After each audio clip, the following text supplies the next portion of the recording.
Good morning, everyone. Welcome to our virtual town hall panel this morning. This panel is being sponsored by the City of Steamboat Springs and Routt County in partnership with the Steamboat Pilot in Today. My name is Lisa Slitchman, and I'm the editor of the newspaper, and I'll be serving as your moderator.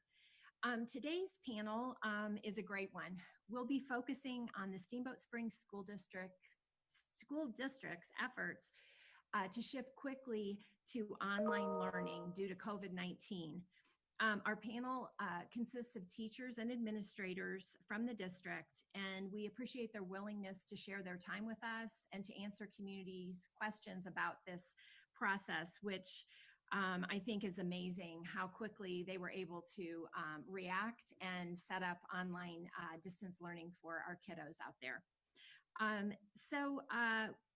We will also be getting an update on the new school west of town at the end of the panel from Superintendent Brad Meeks. We've had a lot of questions about that.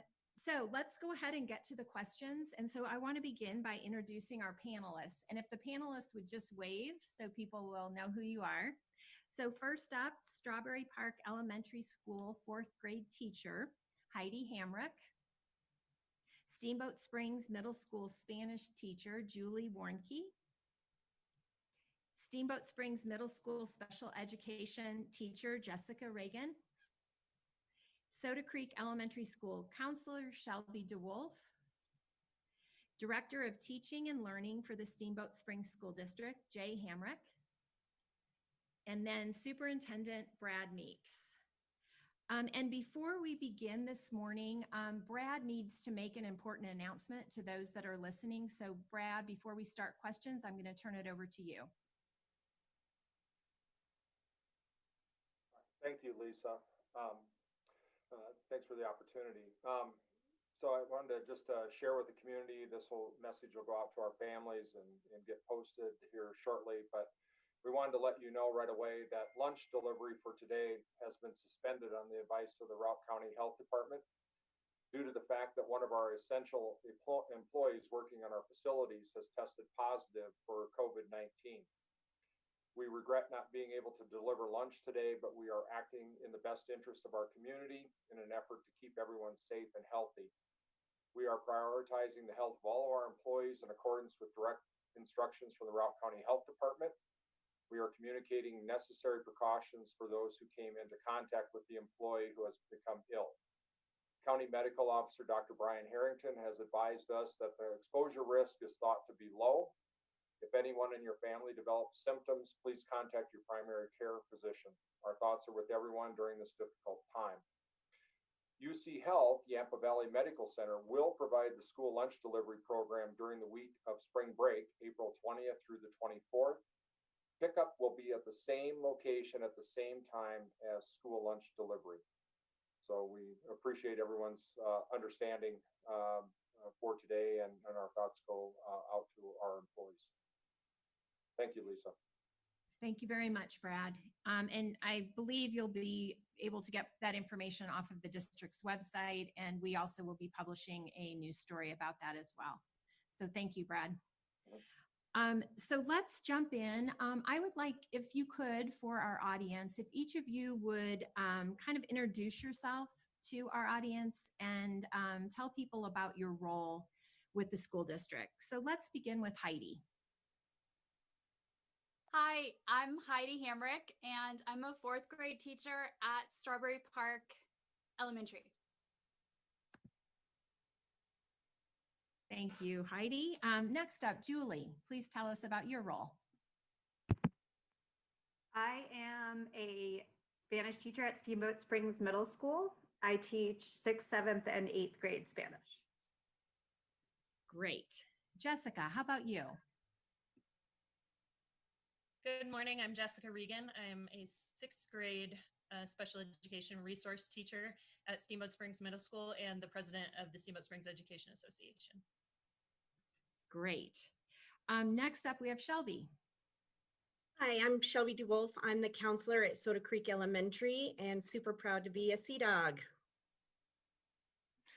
Thank you. Jay, how about you? Yes, My name is Jay Hamric. I'm the Director of Teaching and Learning at the Steamboat Springs School District. I'm proud to be a part of the whole system. Great. And Brad, I don't know if you want to introduce yourself, but go ahead. Good morning. I'm Brad Meeks. I'm the Superintendent of Schools here in Steamboat. Thanks for the opportunity. Thank you. Okay, let's begin. Jay, I'm going to ask this question of you, and I do want to remind people that these questions are ones that have been submitted by the community of things that they want to know. So Jay, first up, what has the school district been focusing on during the transition and implementation of remote learning? Thank you, Lisa. I think what has been important as we consider the distance learning program is stepping back a little bit and understanding that while school and education and academics are extremely important and a high priority for our community, we also realize that this is a pandemic, a crisis that has impacted our community, our country, and our world. And right now, we as a school system, we recognize that some of the most important needs are to our families is who are experiencing anxiety, fear, and what this new normal is to recognize the social and emotional needs of not just our students, but our teachers, our parents, and other community members. We realize that some of the basic needs that are essential to learn aren't being met and are being compromised. And so our school system has focused on some of those basic things, as we know, and we'll probably discuss a little bit more. The food service is getting resources to families who've lost something during this crisis, and also from employment and opportunities that our kids and our families are currently reeling with. To recognize that first and foremost, we realize that many of our students, from our seniors who've lost sports seasons and opportunities and events, down to our preschool students who don't get to see their best friends on a daily basis. So some of those most essential things to who we are as a community and as a family have been compromised. And so I think that's been one of our biggest focus, is to address that first and foremost. And what's so amazing is that we've got such a great community and amazing teachers and administrators who are making that happen, who are calling, texting, reaching out in multiple different ways to see where our kids and families are, to learn their stories and those struggles, and to hear them out and to try to provide them comfort or connect them to community resources that might aid them during this time. Then we start thinking about the academics, and that's the reason why this has been a slow but fast process. We also realize that many of our own teachers and staff are going through those same struggles, and that they're having multiple children, their own children, who they're trying to learn and try to feed and to support, while also developing a distance learning program that, to be honest with you, can take some school systems years to try to develop, and we're trying to do that within a very, very short time frame. And I just want to compliment all the hard work that everyone is doing during these times, and we've seen such amazing people step up to that task. I think it's important for us to realize that, when we think of online learning and schools that have taken years of research to develop that we're not necessarily trying to recreate that. We're trying to provide connections and supports and a remote learning platform during a crisis, during a pandemic. And what these other systems might have taken years to develop, we're not necessarily trying to emulate that. We're trying to provide those supports and also provide learning as we go. I think that what is important for us to understand when we have these conversations, when we're developing this system, is that every kid and every family is in a unique situation, and we need to honor and respect where they are.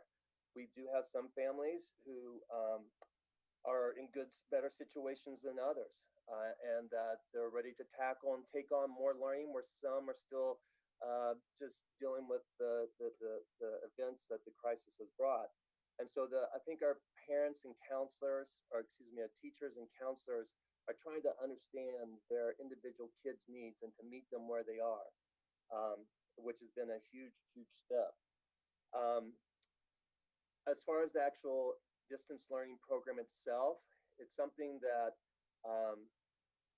we're learning as quickly as possible. Some of the research and advice that we've gotten from school systems in Asia and other parts of the world who experienced the COVID-19 before us and who have been doing this for several weeks longer it is something that needs to go slow and steady, because it's much different than that in-class, in-person education. And so I know sometimes people might feel a little bit frustrated, it might not be getting as much, or it's too much. And it's something that we've gone slow and steady with, and that we've revised, and we've taken feedback from parents and from teachers, and we're adapting on a week-by-week basis. And I think at the beginning of our distance learning, it was, again, mostly about connections with our kids and just trying to be that support. Now that we're into week 6, it has been revised, and we're starting to move forward with our curriculum. We're starting to move forward with our expectations, but again, trying to meet the kids where they are and being respectful to the families and their situations. Thank you, Jay. Brad, this question is for you. How have you supported families that may not have home computers or internet connections?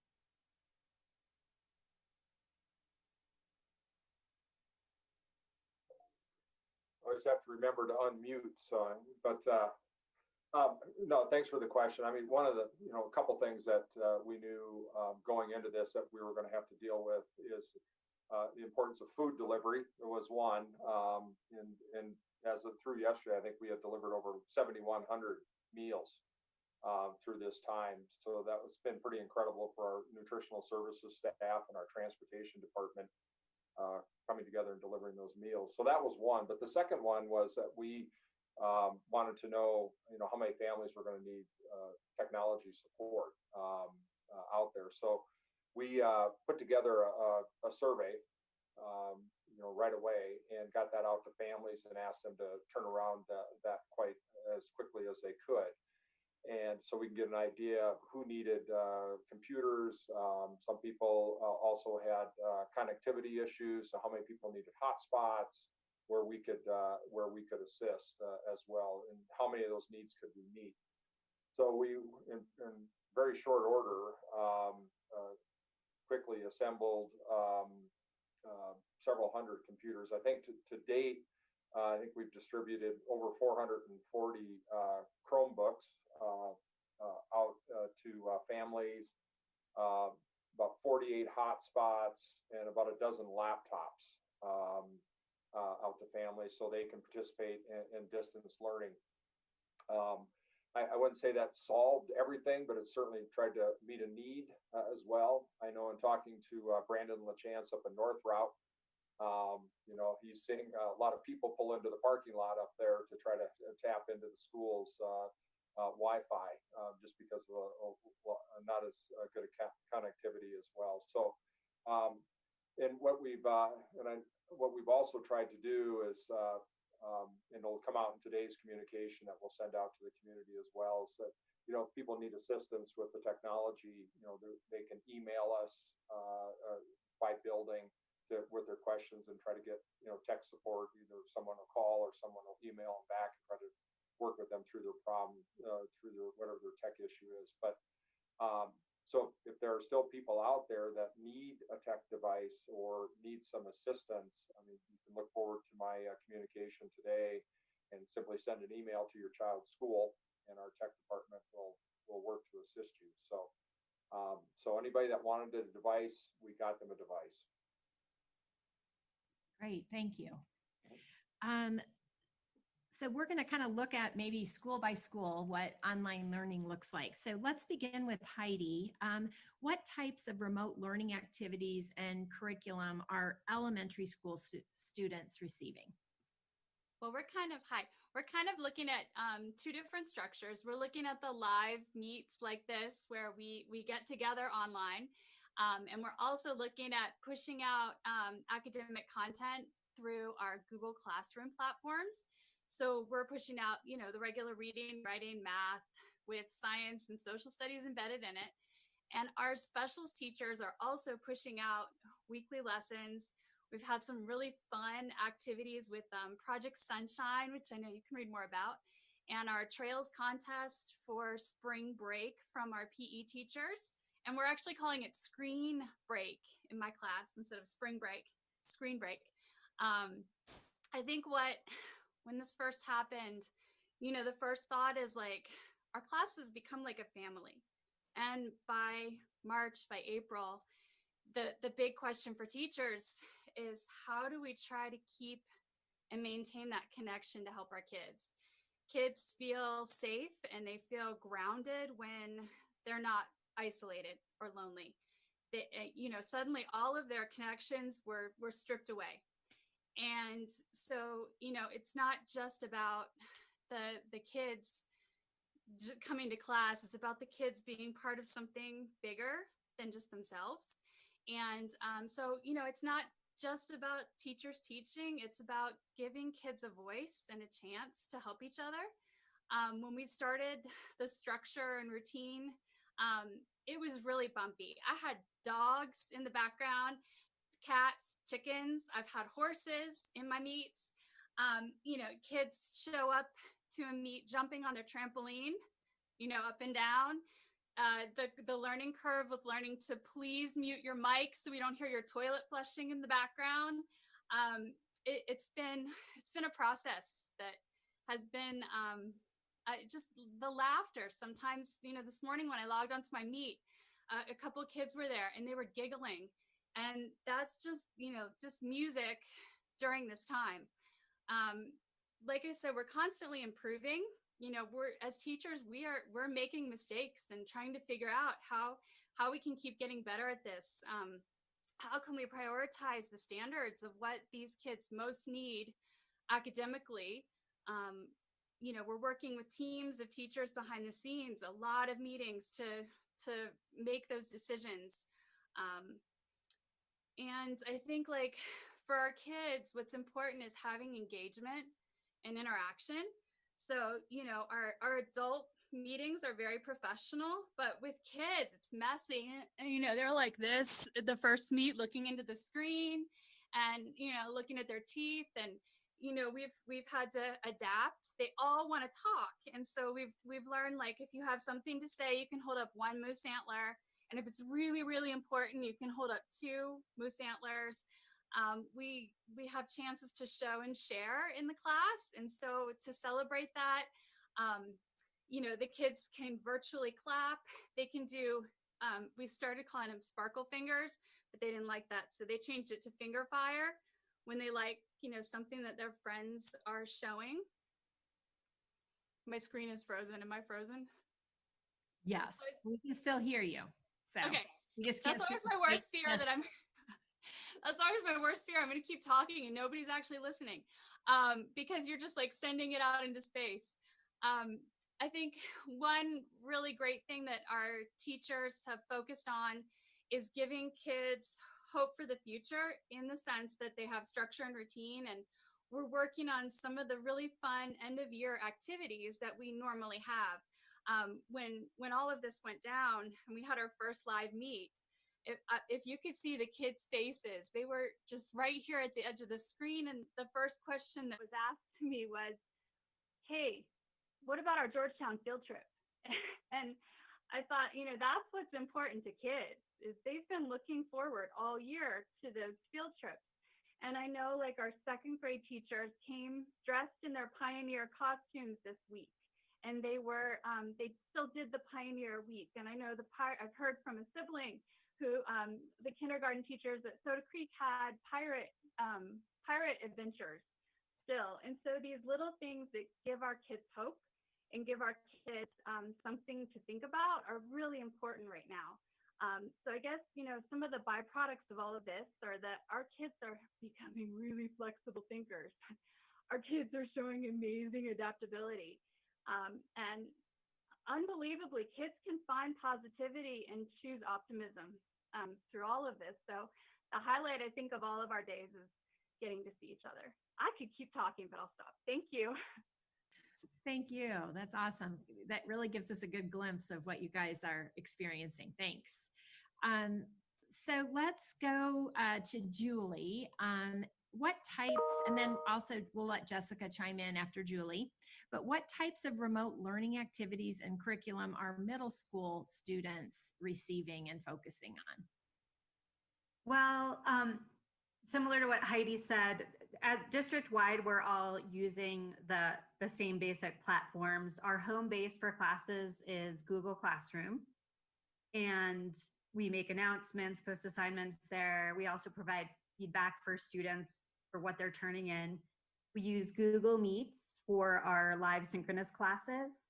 And we post the links for these in our classrooms, calendars.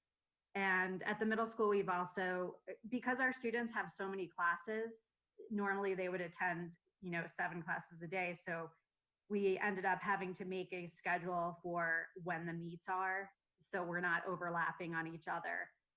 So that's been super helpful for the teachers, but also the students, because for a little while there, it was, I can't come to Spanish because I have math. And so we figured that out. And I think, like Heidi was saying, we're all just sort of learning, and this is such a process, but I love being in Steamboat because people in Steamboat are just so creative, and they think on their feet, and they're able to respond quickly to change. And most teachers in Steamboat are always just excited to do something new, to learn something new. And so this is huge for all of us to be learning all these new things. And the kids are just coming along for the ride with us. And they are so technologically savvy. I mean, I have these just precious 6th graders going, oh, Mrs. Warnke, you need to do this and this to help me present my screen. And it's just so much fun seeing them and feeling that energy, because I know for me, my favorite part of being a teacher is being with the kids. And when I see their little faces in that screen, I just get so excited and so emotional. And then I realize how much I miss them. And I know the kids feel the same way. And one of the things I've been telling people is that in a way it's, clearly like none of us wanted this to happen, but this was a good time in the year for this to happen, because we have all established such strong relationships with our students at this point in the year. We know them very well. We're connected to them and their family. It's easy to reach out and just say, how are you? What's going on? We miss you. The kids know that we care. They know that we're here. And so having those really strong connections already established, I think has been huge for the kids. So that's a great thing. For as far as just lessons and learning specifically, we're doing things that we would normally do in the classroom on a daily basis. We're just tweaking them a bit to make them work for distance learning.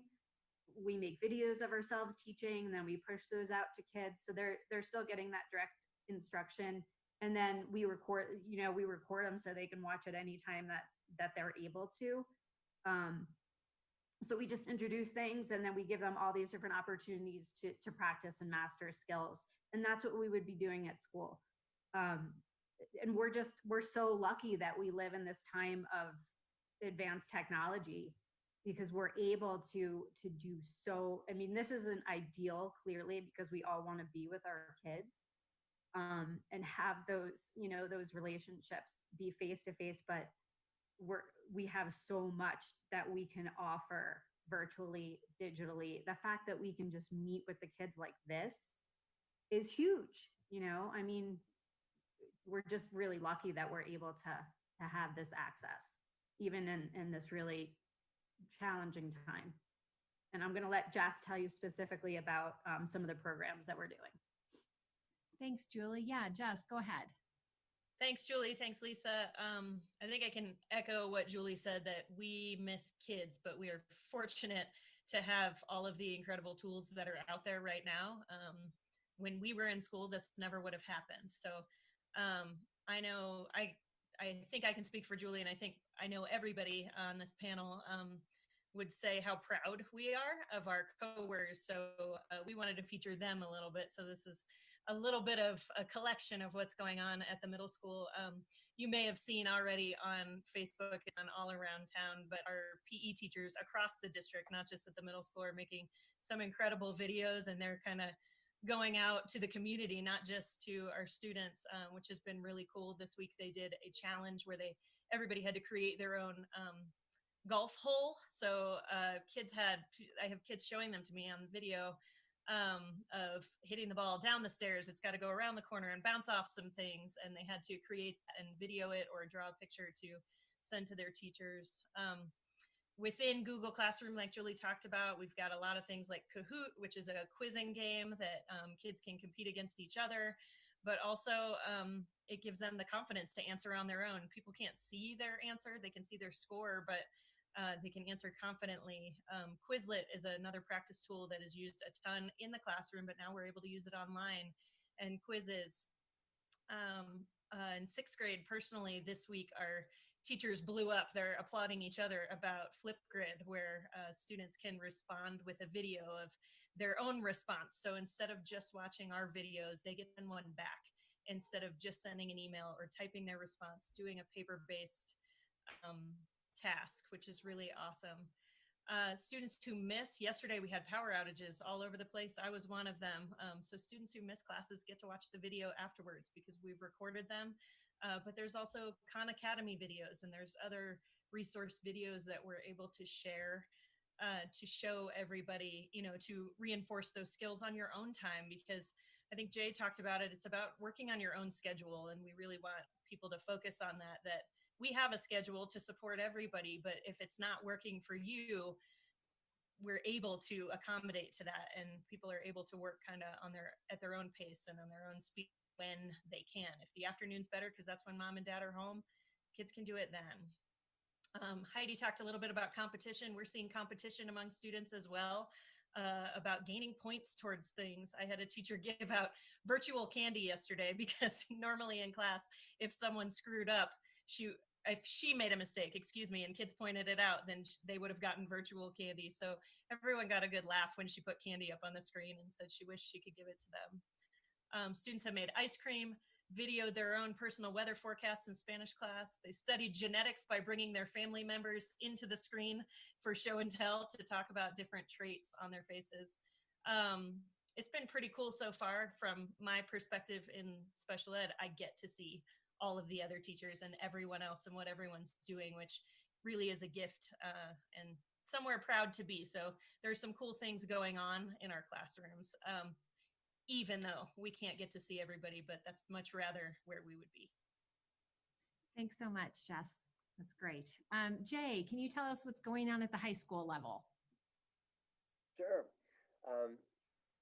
I think it's important, like what Jess was just describing, and Julie and Heidi, just some of the silver linings from this experience is that our teachers are being so innovative and creative, as well as our students. And I do think that this is going to have a positive impact as we return to normal, hopefully next year, school year, and that how we deliver instruction and some of our lessons and activities will be influenced in a very positive way with some of these really cool tech and connections that we're now able to deliver during this distance learning model.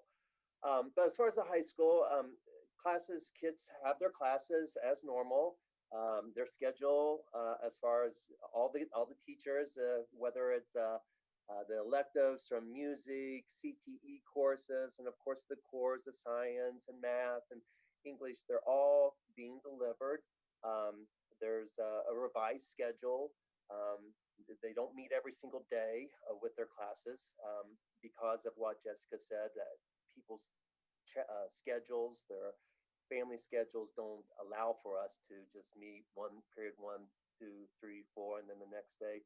So we've revised the schedule so that our high school students do have a time to meet with their teachers throughout the week.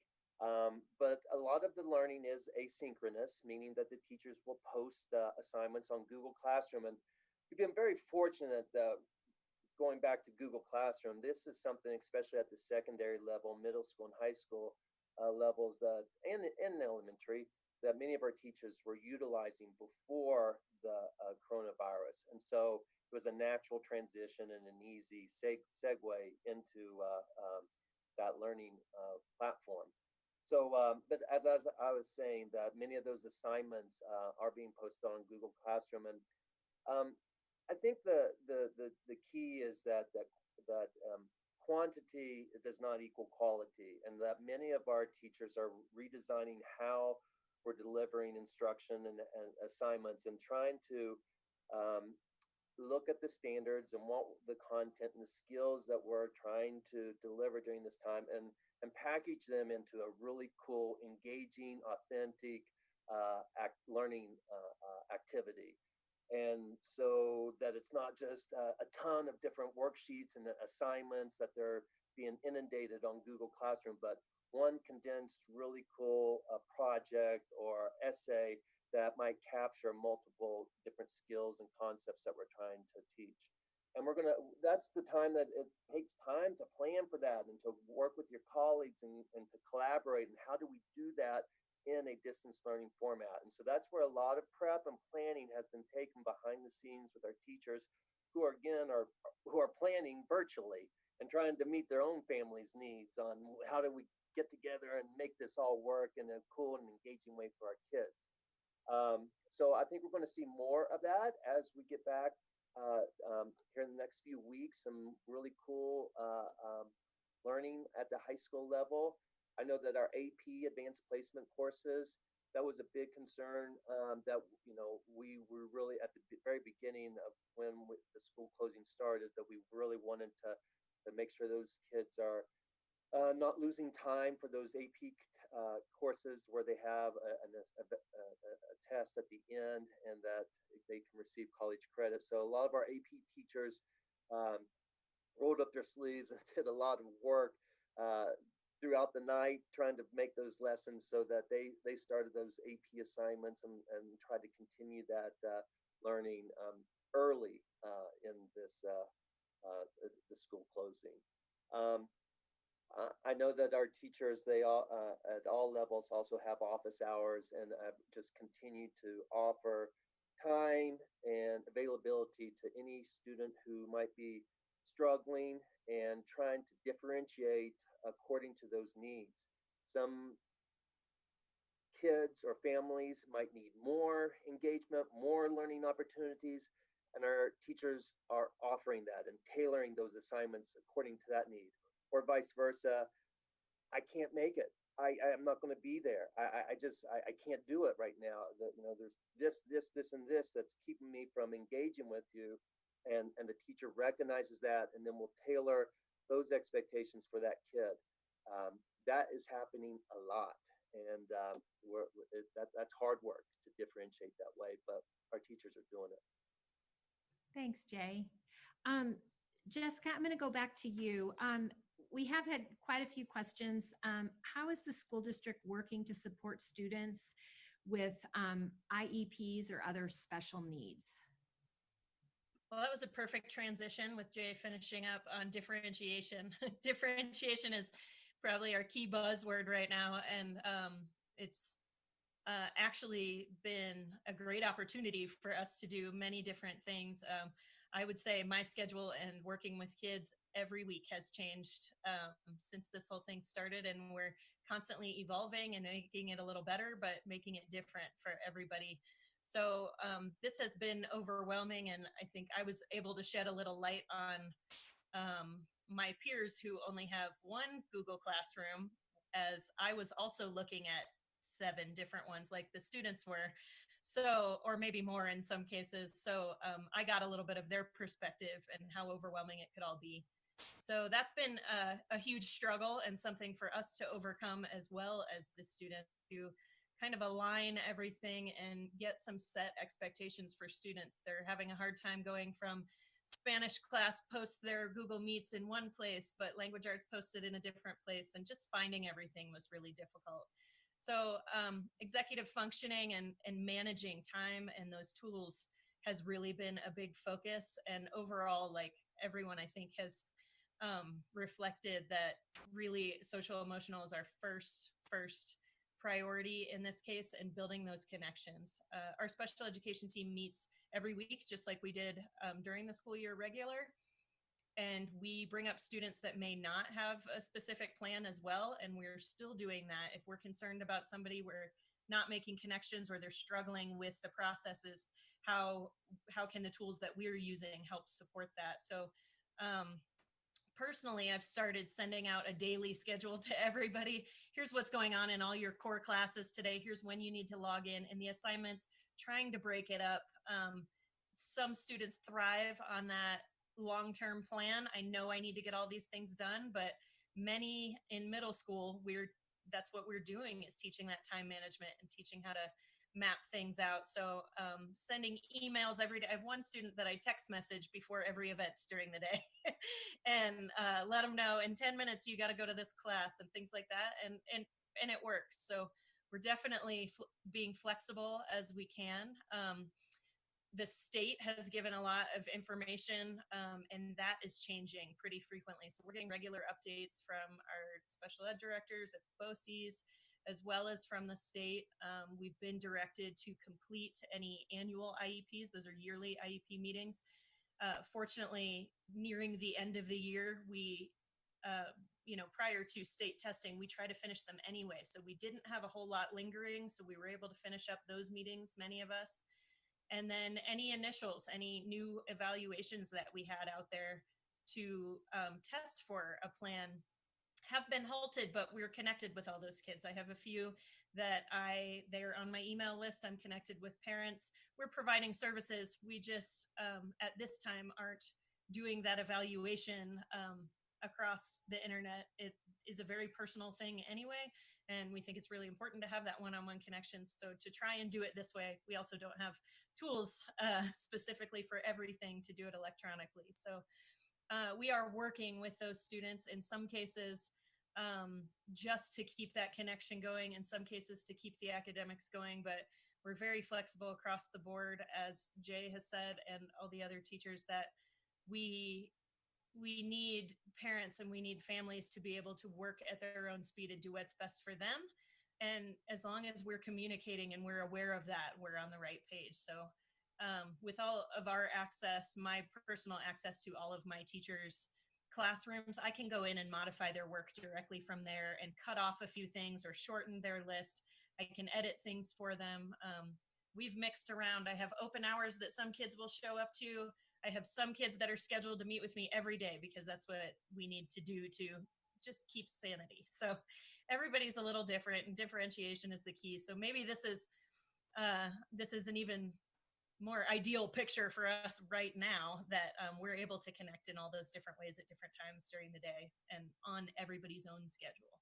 It's been an adventure, but I think everybody's keeping up and hanging in there. My kids are great. For 2 weeks, they were excited to be out of school. And then the last 3 weeks, they're sad. So we're definitely feeling a shift in that all of us would rather be back at school right now. Thank you. Julie, we also have questions about what the school district is doing, working with English as second language learners, or I think maybe the new term is biliteracy. So Julie, can you tell us about that, please? So I can specifically speak to the middle school because that's who we got feedback from and who we have contact with. I know that very early on, our English language teacher, Mrs. Boys, called every one of her students individually to make contact just right in that first week to make sure that they knew what was going on, that school was closed, and that, we're going to be learning remotely. And so I know, and I'm sure that the teachers of English language have done the same thing at the other levels as well. We heard from B. Torres, who is our amazing district translator, interpreter, and she has made her own YouTube channel where she is making videos and posting things in Spanish for parents to help them be able to navigate the technology that they're needing to help support their students. So she's got that going. They are doing they're doing all just kinds of things to keep those kids connected and engaged. And they're holding a dance party on Friday afternoons. They're encouraging costumes, and B is the DJ. And they're just doing all different kinds of things to kind of keep those kids involved. And they're also using this program, which is called Blue Canoe. I checked it out last night. It's really cool. And it's used to help English language learners just refine pronunciation, stress on vowels and vocabulary. And so they're doing a little bit of a competition to see which students use that the most. And that's grades 7 through 12 that they're doing that. They're just doing, they're doing a campaign on kids. It's hashtag SSMS Kids Give Hope. And they're doing, they're submitting photos and videos of kind and funny, inspirational things. I know that kids creating TikToks is huge right now. There's lots of parents, getting in the TikToks with their kids. And the emergent bilinguals are definitely into that. So I think they're just really trying to maintain those personal connections and making sure that they're still engaging in school. And again, like a lot like Jess does, they just sort of they'll tailor the assignments from each of their classes to better serve their needs and to be able to give them support in those assignments. So, and that's critical for English language learners, because you can only imagine how hard school is to begin with when you're learning a whole new language, but then to just suddenly be learning remotely is a huge transition. And so I think that our EL teachers are just, maintaining those special relationships that they have with the students and the families. And because we have B, who has, these long-term relationships with many people in the community, that we're able to support them academically, not just academically, but emotionally and socially as well. That was great, Julie. And you're right. All of that is going on down with the elementaries and the high schools. All those emerging bilingual teachers are connecting. And I just wanted to give a shout out to Integrated Community, because they've stepped up and are helping us with interpretation and translation of those assignments and projects. So thank you, Integrated Community, and all the other volunteers that are helping us out with that. Thank you, Jay. I actually, if you had said that, I was going to add that. Nellie Navarro was on a previous panel for me, and she mentioned that she was doing quite a bit. So again, that great collaborative spirit. So good to hear.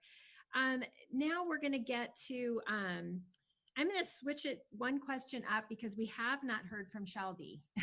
We want to hear from Shelby. So I think something that everyone wants to know, and maybe especially people like myself whose kids are grown, how are the kids doing? How are they doing through all this? So Shelby, let's start off with you on that. Thank you, Lisa. I think kids are all over the place, just like all of us. I do believe, like many of my colleagues have said, that kids and students of all ages in the district are really looking towards some optimistic things. There is still hope, and They're demonstrating extreme resiliency in a time that is so hard. We are seeing a lot of kids of all ages, K through 12, having difficulty sleeping.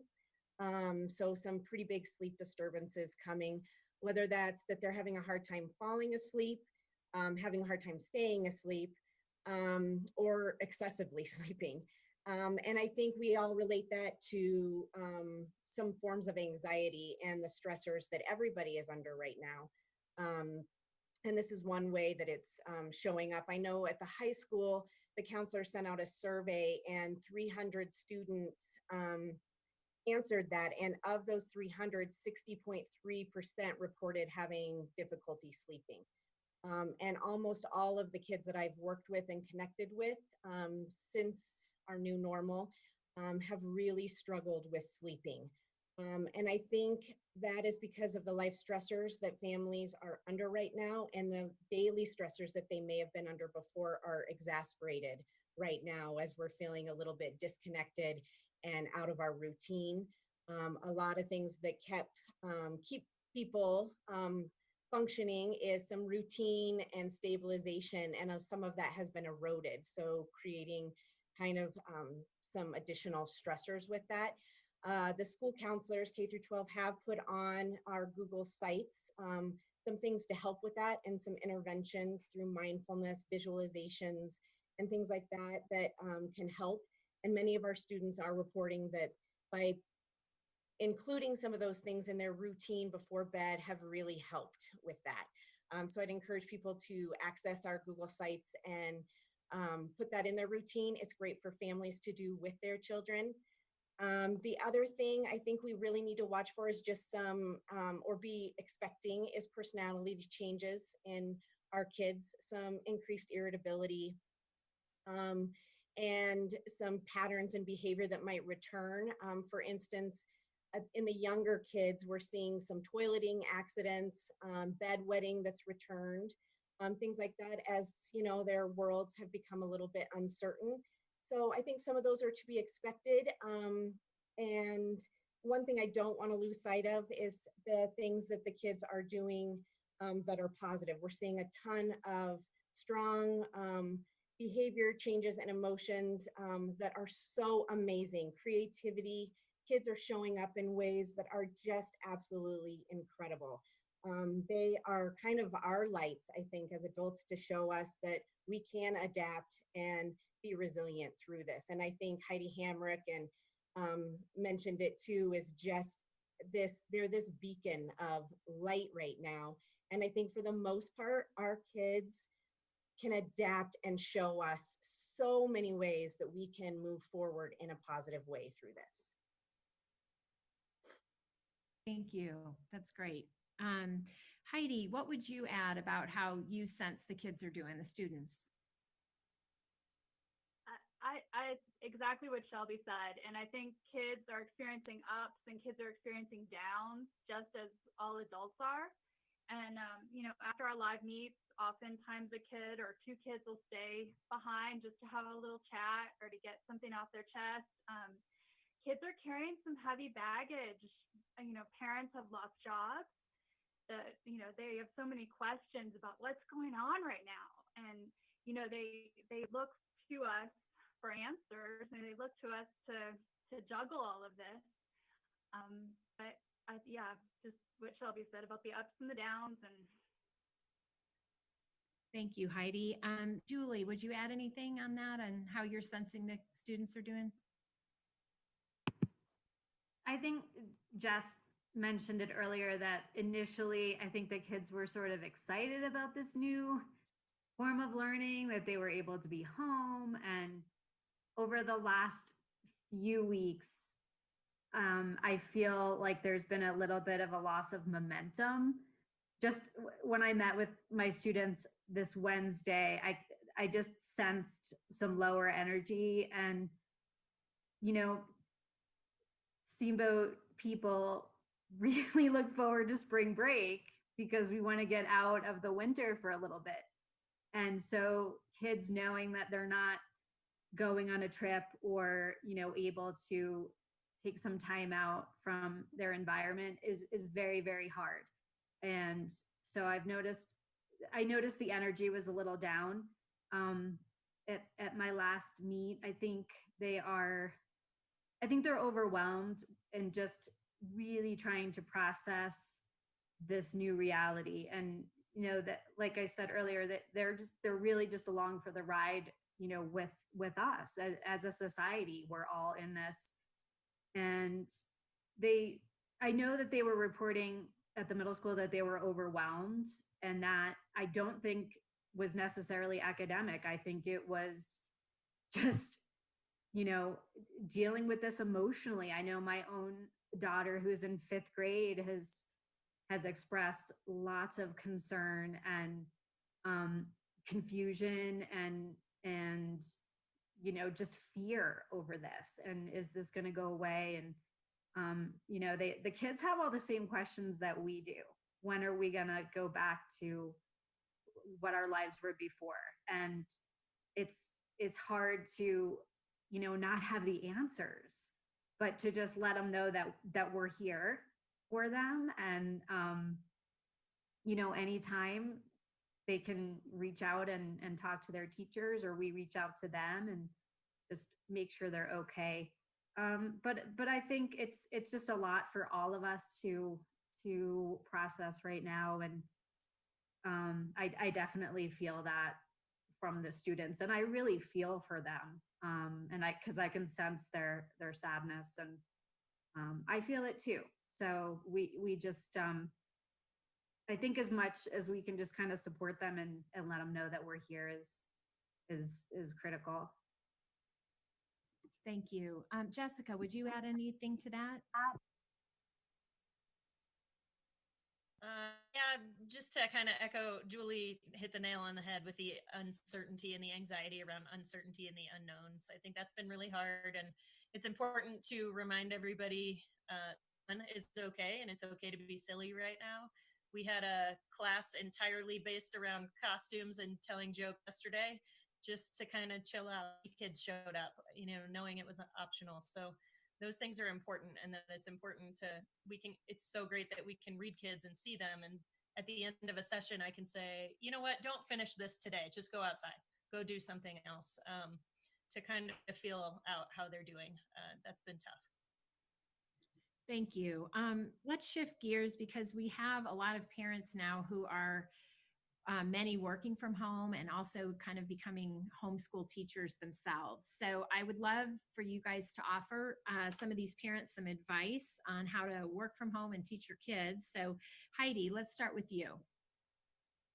I feel like I can speak well to that because I've got 3 kids at home, and this is actually my closet, but I've gone into it before just to get some space. No, the struggle is legitimate. The struggle is real. And I think almost every email communication that has been sent out has said, thank you, parents. That the younger the kids are, the more parental help and support they need right now. So it takes a village, and our village is our whole community right now, coming together, all of Steamboat.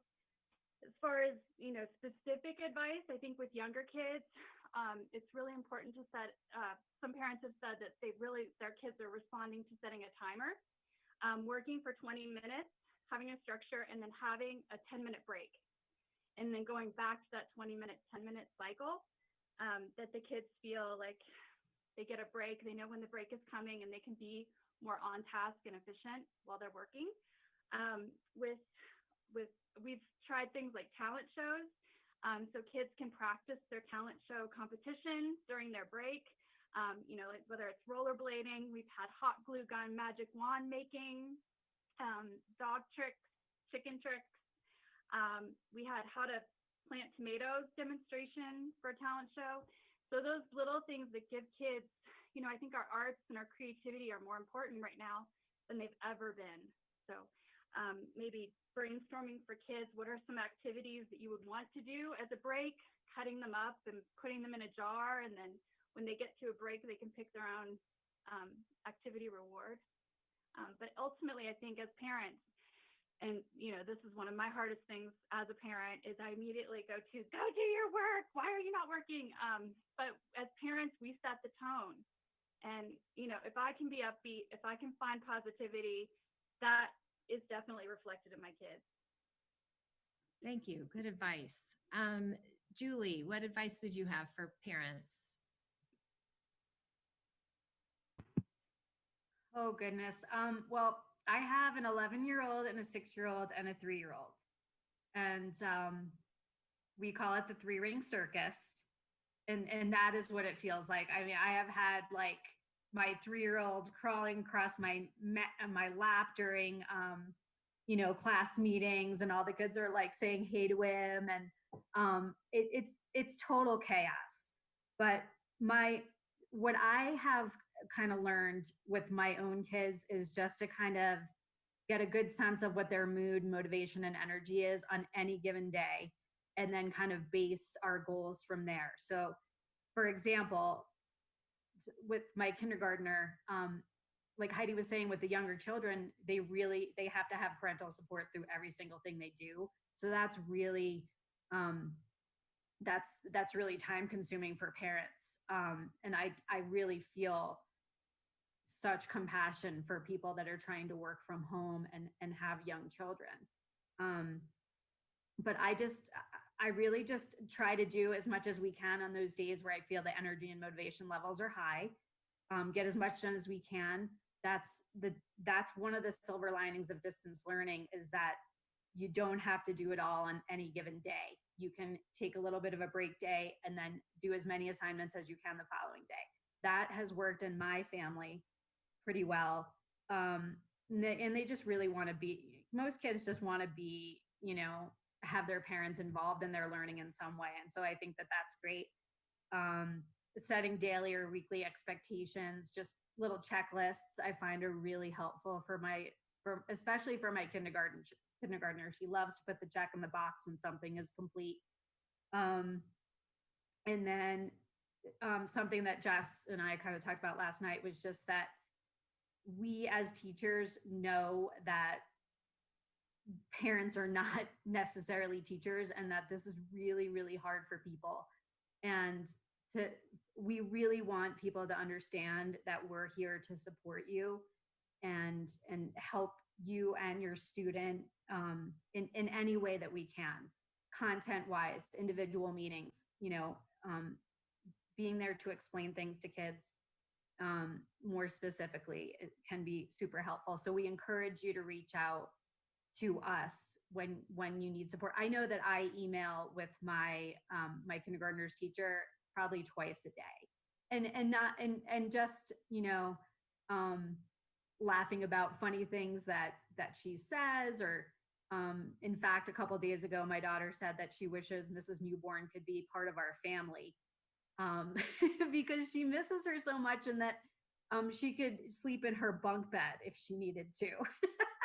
So just like funny things like that, just sharing those, because that's what all the teachers miss, is that banter of their students. And so my advice is to just don't feel like you need to do everything that teachers assign.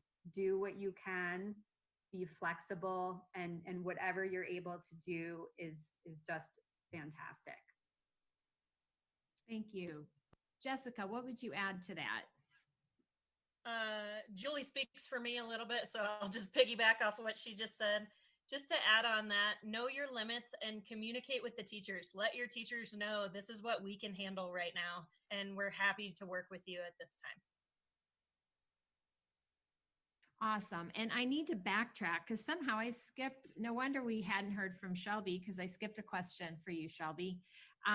Before we let Brad give us an update on the new school, we may go about 5 minutes long or 10 minutes. So everyone, but I think this is great information. So Shelby, what are some of the emotional impacts and behaviors that parents should be looking for with their students? You kind of mentioned it, but what are some things that parents should kind of keep an eye on? Yeah, thank you, Lisa. I did mention the sleep thing, which has been a really common one, and some of those behavior changes. I think we really need to be aware of the grief and loss that our kids are experiencing at all levels. From big milestones that they were looking forward to of field trips and connecting with their friends and graduation and prom and the river trip at the middle school, all these things that kids invested energy and excitement around all year, looking forward to as kind of these milestones in their academic careers and the education of bonding and connecting with their teachers and classmates on a different level. One of the main things that kids have reported, especially this week, is really feeling that void of connection. Even though we're connecting in these ways, it doesn't fulfill us in the same way as humans. And our spirits are a little bit broken in regards to that, because the kids are all saying how much they just miss being in the presence, the true presence of their classmates, their teachers. And so I think that's the one thing, is that we really, as caregivers, teachers, community members, parents, need to really not minimize and validate that these kids are experiencing pretty extreme grief and loss. And we need to be there to validate that, not minimize it, while also sending the message that they are brave and resilient, and we are going to get through this together. Our kids are absolutely showing up in amazing ways. So the one thing, again, is for parents to really recognize and highlight when their kids, they see their kids demonstrating some of those things, the creativity, the excitement, the engagement, and focus a lot of energy on that, and be willing to meet them where they're at and recognize that there are times when we need to reduce our expectations, not only for our kids, but for ourselves as parents and caregivers. And I think we can role model right now doing that. When we have some hard things and a hard day and we're in a hard moment, to role model that for our kids. You know what, this was on the schedule, guys. I can't do it right now. I'm going to go for a walk and take care of myself for a few minutes and return to it. Would you like to join me? But really being able to role model patience, flexibility, and kindness to ourselves as we all struggle through this together. Thank you, Shelby. That's good for all of us to remember. Thank you.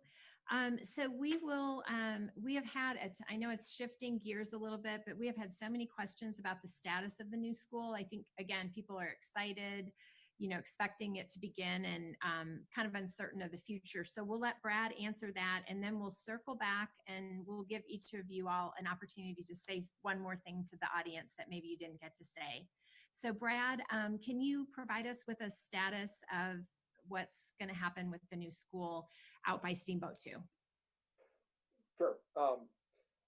You know, basically, just like as with the teachers in their classrooms, all of our construction meetings, planning meetings have gone virtual as well. So not only with the new P8, but all the priority projects, each one of those projects has what we call a design advisory group, which is made up of a collection of stakeholders, if you will, for each of those. So those, you know, have been meeting, ongoing meetings in the virtual platform as well, to keep the progress going. So all of our projects are continuing in that planning phase with our construction people and architects, et cetera. So we're continuing to move along those lines. We're starting to receive bids for earthwork and concrete work at the P8 school as well. Again, and then we're also obviously following the guidance of the county commissioners as they're putting orders in place as far as work sites and construction. I know that's been some conversation as well. And our contractors for both the P8 school and the priority projects have submitted, you know, COVID mitigation plans to the county. If and when those sites become active, I mean, we will have those plans in place as well. So, because I think, as like everybody else has commented, sooner or later we're going to come out of this, and we want to be ready to go with all the planning out there as well. Just a little bit of a funny story, but a very I'd say typical Steamboat environmental story. So out by the new school, where the new school is going to go, there's a pair of nesting cranes out there. And so we were contacted by the crane conservation group and made aware of that. And so we've obviously worked with the county and the county. So if you drive out on 42, you're going to see some crane crossing signs out there. So we obviously want to respect the environment and nature, and certainly the cranes. So so we're trying to adhere to that as well. So basically the planning is going well, I believe. We're continuing to make progress, not missing meetings for that. We've also, as you saw and reported on, we hired the PA principal. That will be Dr. Mala. I've had some questions, well, why would you hire the principal so early? Well, again, it's going to be a brand new building. We're scheduled for it to open in 2021. We want the new principal here to understand what our teaching and learning methodologies are, experience our schools, be involved in the planning of that building. And then when you think about it, coming probably around January, we're going to have to staff that building and begin that process from basic ground zero. So that's going to take some time to do as well. Probably around that time, we'll have the new attendance boundaries. And so that'll be an opportunity for Dr. Maloff to start reaching out to the families that will be attending that school as well. And then the other things that are typical, planning for a budget, developing the master schedule, what types of extracurricular programs we're going to offer out there. So there's a lot to do, and it makes sense to bring the principal in early so she can be a part of all that planning as well. So, and then we also have a naming committee in place. Laura Craig, one of our school board members, is heading up that committee. And they have, I think the last I saw, they have over 100 submissions on different names. And Laura announced at the meeting the other night that there's 3 names that are kind of rising to the top. She didn't disclose what those were, but I think we're on track for the board to make a decision on a name probably by the end of May, that first meeting in June. So I think that's a little exciting and something fun in the midst of all this seriousness. So so that's been I think a good endeavor for the community too. So. Thank you. And I drove in and I saw those signs. So I'm glad to know who put those up. I love those cranes. I live at Silver Spur. So thank you for. Yeah, the county put those up. So that was great. So. Okay, awesome. So we'll go ahead and close, guys. We're a little bit over. And so I just want to give you all an opportunity to kind of say something else to our audience. So we'll begin with Heidi. I think that it's been nice to be part of the community today, and that it just shows we really have to be purposeful and intentional about connecting with each other. And during this time, we have to hold each other up, and we're stronger together. Thank you. Julie. I would just like to say thank you for holding this session with us, and we hope that we were able to give the community a better insight into what we're doing as teachers, and to really reiterate that we're here to support parents and students through this distance learning. Thank you, Julie. Jessica. Thank you. Thank you to the pilot for hosting this. Thanks, Lisa. I am just proud to be a part of this community and a part of this school district, and happy to be able to share with the community. Our kids are making great connections at this time because they're at home and being able to reach out within the community. So thank you for lifting everybody. Stay positive. We look forward to seeing everybody back. Thank you. Shelby.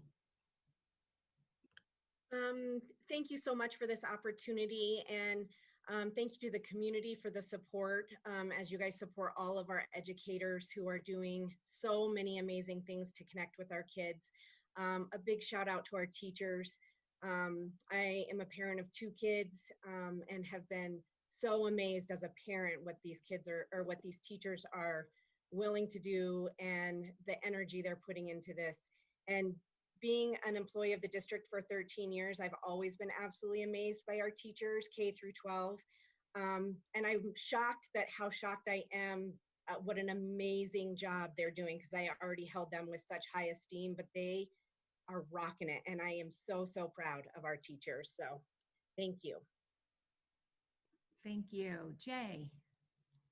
I can't agree with Shelby anymore. That was, she's right on. And I also just, I know when we face adversity and difficult times, when we come together, in which we have as a community, we come out stronger at the end. And I know it's hard to see that when you're in the middle of challenging times, but I truly believe that there's a lot of silver linings, and we're going to grow as a district and come out stronger on the end. And the last thing I can think of, I think from all the teachers, staff members, and principals, any student who may be listening to this, or parents, you can pass this on. We miss and love you very, very much.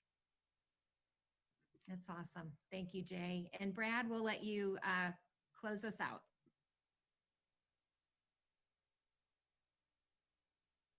Yeah, thank you to the pilot and the city for organizing this as well. I mean, it was great to have our staff here and share some of the stories that are going on. You know, as a superintendent, I couldn't be more proud of our staff and community. And as we're going through this together, I mean, we've had, you know, constant meetings, and every meeting, it's, you know, it's productive, it's positive.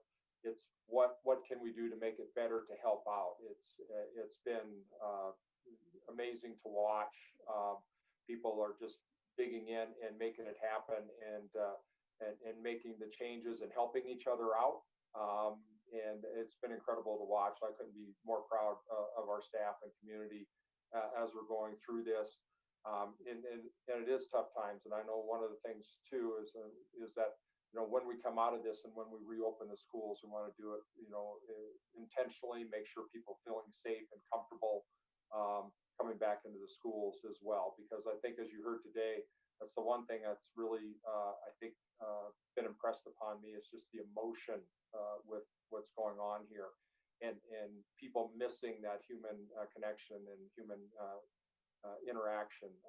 And there's all kinds of stories with that as too. But I think that came through today. I mean, we miss our seeing our staff, we miss seeing our students and interacting with the parents and all the events that come.